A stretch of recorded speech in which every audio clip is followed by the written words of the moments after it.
लख सारा ग्राम पिंछा बेदी को छाड़ी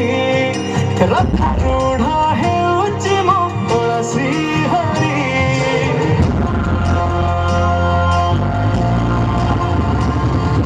लख सारा ग्राम पिंछा बेदी को छाड़ी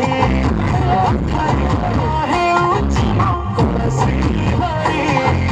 बेटी जी को ए आखियों में को सोसा